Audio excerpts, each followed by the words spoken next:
ओम श्री सद्गुरुवे नमः। यस्य स्मरणमात्रेण ज्ञानम् उत्पद्यते स्वयं, य एव सर्वसम्प्राप्तिः तस्मै श्री गुरुवे नमः। ओम शांति शांति शांति। प्रणाम भगवान। कहते हैं कि जिनके स्मरण मात्र से अपने आप ज्ञान उत्पन्न होता है, जो स्वयं सर्व प्राप्ति रूप हैं, उन परम गुरुदेव को मैं नमस्कार करता हूँ।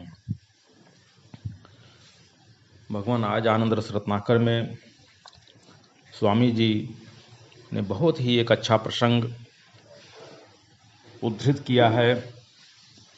कहते हैं कि बाहर की वस्तुओं के प्रति महत्व बुद्धि ध्यान में बाधक है। तो वे अपना एक अनुभव सुनाते हैं। कहते हैं कि ऋषिकेश में हमारे एक ध्यानी महात्मा थे। पेड़ के नीचे बैठते और ध्यान करते थे। एक दिन वहाँ कोई सेठ जी पहुँच गए। जाकर उन्होंने महात्मा के सामने पुराने जमाने के चांदी के 25 रुपए, आजकल के 200 रुपए के बराबर रख दिए।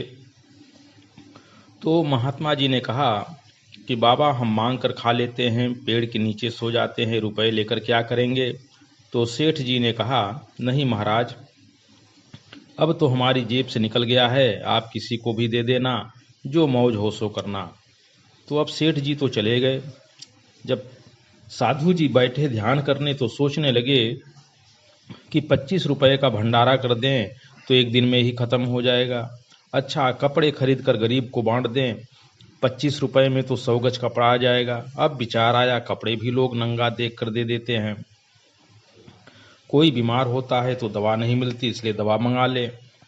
तो एक साथ 5-7 संकल्प महात्मा के हृदय में उठे। तो उसने कहा कि राम राम, कहाँ तो मैं वृत्ति को अपने लक्ष्य में एकाग्र करने में लगा था और कहाँ ये संकल्प पर संकल्प। तो वह महात्मा अपने गुरुजी के पास चला गया। तो गुरुजी ने जब सारी बात सुनी तो कहा कि बाबा, ये जो 25 रुपए हैं ना तुम्हारे पास, ये बड़े कीमती हैं, बड़े महत्वपूर्ण हैं। इनसे भंडारा हो सकता है, कपड़े खरीदे जा सकते हैं, आदि आदि। तुम्हारी महत्व बुद्धि साक्षी होकर बैठने में है कि तुम्हारी बुद्धि पैसों को महत्वपूर्ण मानती है। गुरुजी ने कहा उसके कि तुम्हारी महत्व बुद्धि साक्षी होकर बैठने में है कि तुम्हारी बुद्धि पैसों को महत्वपूर्ण मानती है। तो देखो, छूना नहीं अपने हाथ से पैसों को। चांदी के रुपए ले जाकर के गोबर डालो उसके ऊपर, और गोबर डालकर उसको कस लो और कस कर गंगा जी में डाल दो। उसके बाद ध्यान करने बैठो। अब उस महात्मा ने गुरु जी की आज्ञा से ज्यों ही उन रुपयों को गंगा जी में डाला और ध्यान करने बैठे, तो वह निर्द्वंद ध्यान लगा कि बस देखो, पैसों की जो समस्या आ गई थी वह छूट गई।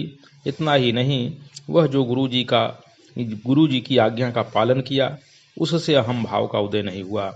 यदि वे महात्मा अपने मन से रुपयों को फेंकते तो हमने रुपयों को फेंक दिया, इसका अहम भाव उनके मन में आ जाता, और अहम भाव आ जाने पर फिर ध्यान आदि नहीं लगता। फिर अपने कर्तृत्व पने का, अपने त्यागी पने का ध्यान होता कि मेरे जैसा त्यागी और कौन है जिसने आए हुए चांदी के रुपयों को फेंक दिया। तो स्वामी जी कहते हैं कि ये जो बाहर की वस्तुओं के प्रति महत्व बुद्धि है, आकर्षण है, यही ध्यान में बाधक है।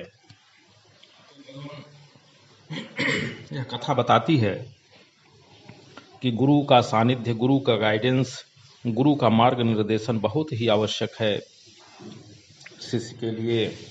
जैसा कि इसमें वह अपने गुरु की कृपा से ही उन संकल्प विकल्प से बच गया और अहम भाव से बच गया, और अपने अंदर जो उसका वो अहम आ जाता त्यागी पने का, उससे वह बच गया और उसका ध्यान में पुनः मन लगने लगा। तो भगवान, यह सत्संग ही समाप्त होता है।